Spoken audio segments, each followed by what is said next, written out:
जितेंद्र आव्हाडांच्या मुलीच्या ट्विटने आता उलटसुलट चर्चा सुरू झालीत। आहे तिथेच राहण्याचा निर्णय घ्यावा असं नताशा आव्हाड म्हणतात। पवारांच्या राष्ट्रवादीची सत्तेत जाण्याची चर्चा असतानाच त्यांनी हे ट्विट केलेले आहे। सत्तेत जाण्याचा निर्णय घेतात तेव्हा मोठी घटना घडते असं नताशांनी आपल्या ट्विटमध्ये म्हटलंय।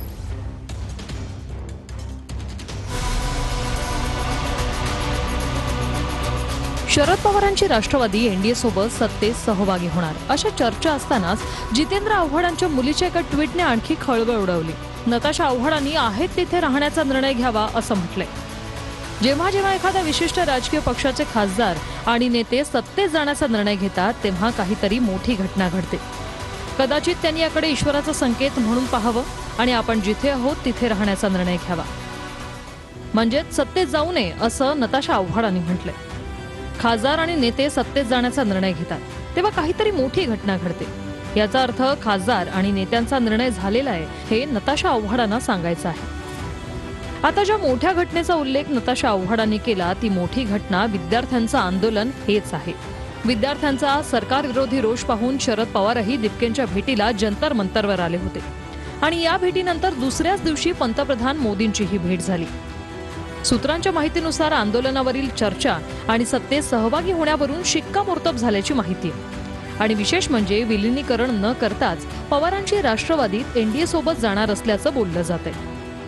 की आमच्या पक्षाचे अध्यक्ष उपमुख्यमंत्री सुनेत्राताई पवार आहेत, त्यांच्याच मार्गदर्शनाखाली तिकडे निर्णय होईल, तिकडचे सुद्धा।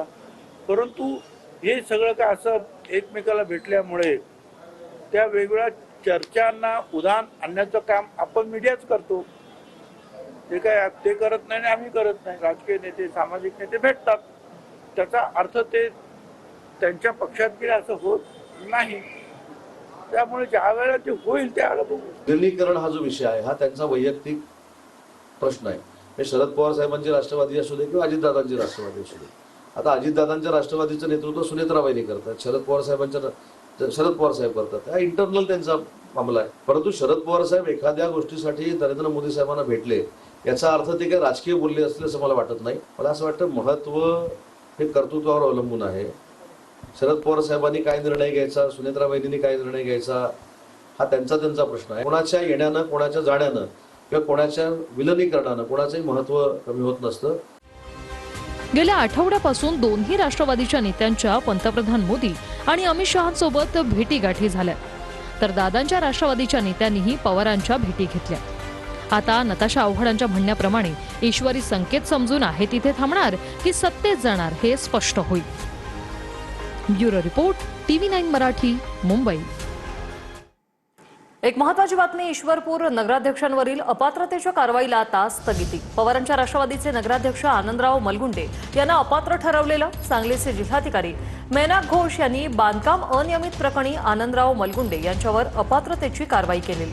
आनंदराव मलगुंडे यांचे बंधू सुनील मलगुंडे यांचं नगरसेवक पद देखील अपात्र ठरवण्यात आलं होतं। आमदार जयंत पाटील यांनी उपमुख्यमंत्री एकनाथ शिंदेंकडील शिष्टाई आता यशस्वी झाली।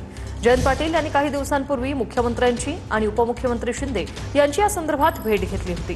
पुढील सुनावणी होईपर्यंत आनंदराव मलगुंडे यांचं नगराध्यक्षपद कायम राहणार आहे।